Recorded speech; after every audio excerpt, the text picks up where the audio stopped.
If you're alone right now, don't watch this video. In the winter of 2018, a man who was living alone in the mountains wakes up to find a red ball sitting on his front yard. He assumed the only neighbor he had must have kids, and so he kicks the ball over the fence, goes inside, doesn't think anything of it. That night, he wakes up to the sound of kids laughing outside of his window. He goes outside to check on them because it's the middle of the night, and there's no kids anywhere, but that red ball is back on his property. So he picks it up, brings it in his house, and goes back to bed. The next morning, he goes over to his neighbor's house to let them know that their kids were out in his yard in the middle of the night. But it turns out his neighbor is just some old man who lives alone, and there aren't any kids anywhere in the area. That night, he wakes up again to the sound of kids on his property, and when he looks outside, there's no kids, but that red ball is back on his property. Panicked, he runs downstairs to make sure the one he brought in is still inside, and it's gone. He checked every window and door, and everything was still locked. It didn't make any sense. He decides to look out the window one more time, and off in the distance is some weird stiff figure watching. Let this be a reminder that there really are monsters out there. In 2007, a woman living right near a prison in California got home late one night and went right to bed. Around midnight, she woke up to footsteps on her first floor, assumed it was her roommate, so she goes downstairs to say hi. She yells out to her roommate, who doesn't say anything, and then in walks this giant man who she doesn't recognize. She runs upstairs, jumps in her closet into the crawl space, and hides. As she's helplessly tucked away in this little crawl space, trying not to make any sound, all she hears is this giant man sprinting around her house, running into walls, flipping furniture, and screaming in frustration because he can't find her. Finally, after several hours, she slowly opens the crawl space back up, crawls out, and gets her phone off the nightstand and calls police. As she's telling the police her story, she describes the person who had broken in, and they stop her and say, "Ma'am, go back in the crawl space and stay there. We'll be there as soon as we can." It turned out a 6'11" convicted murderer had escaped the prison and was still on the loose.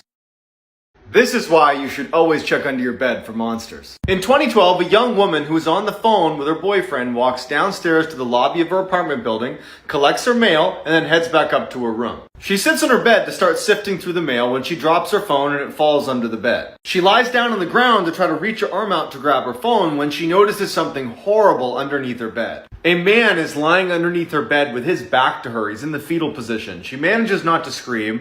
She grabs her phone and says to her boyfriend, "Hey, I gotta go shower. I'll call you back." And she quickly runs into the bathroom, locks the door, turns on the shower, and then jumps out her first floor window. Once she's safely across the street, she calls the police, who quickly arrive, and they go inside and they come out with a deranged, skinny-looking man. Before they take him away, one of the officers walks over to her with a very grim look on his face. He looks at her and he just says, "We found him standing outside of your bathroom holding a knife. He was waiting for you."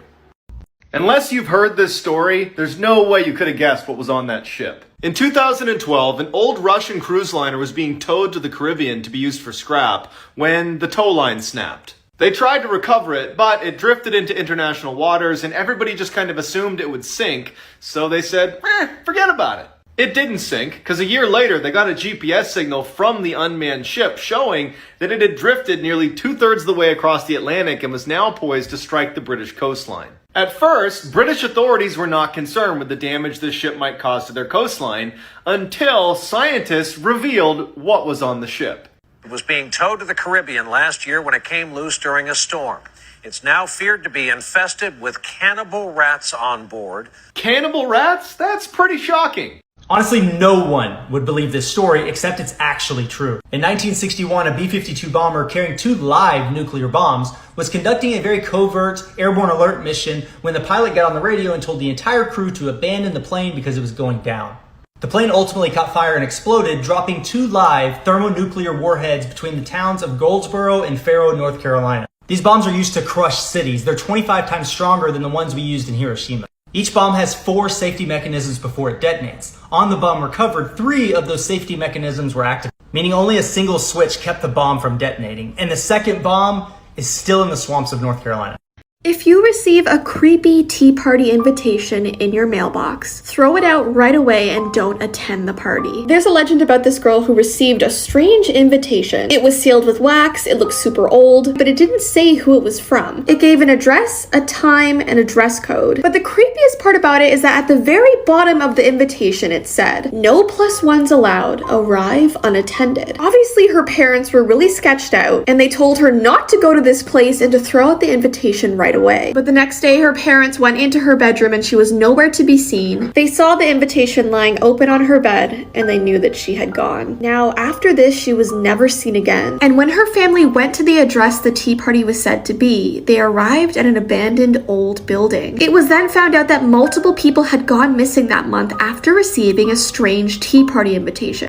There is a creepy lost episode of Barney that a father swears he caught his kids watching. One day he was looking at the TV guide when he saw that it said a lost episode of Barney was going to air at 7 p.m. He asked his kids if they wanted to watch and they said yes. They all sat down to watch it and the theme song started playing, but something wasn't right about it. It almost sounded like the song was being whispered. The episode started as it usually did, the kids holding the Barney doll that suddenly comes to life. But when Barney started talking, he sounded slightly weird. It sounded like two people were talking at once. His normal voice and one that sounded darker and scarier. And suddenly he said, "Hi kids, today I'm going to talk to you about death." So one of the kids asked him, "Barney, what's death?" He then chuckled and said, "This is." with his face suddenly turning angry, his teeth growing long, and then he eats the child. And then he proceeds to chase all the other children around trying to eat them throughout the rest of the episode. And then at the very end of the episode, he sang the I Love You song as if nothing happened. Most people believe these 3 things will save your life. They don't. Let's pretend that you're on vacation with some friends in this cabin, and you hear on the news that there's actually a killer on the loose in the woods surrounding your cabin. What do? Instinctively, you're gonna wanna ditch your friends and just start running into the woods. No shoes, no weapons, no cell phone, no sense of where you're going.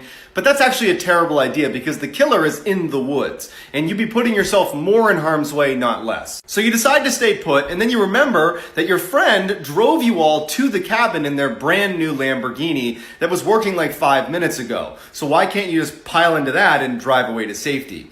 The problem with that is anytime you're in a cabin in the woods and there's a killer on the loose around your cabin, even if it's a brand new car, it's not going to start. So don't even go out and try it. You're just sitting in the cabin doing nothing when all of a sudden you feel like someone could be watching you and you want to turn around and make sure no one is. Don't turn around because if you do, the killer will magically appear behind you.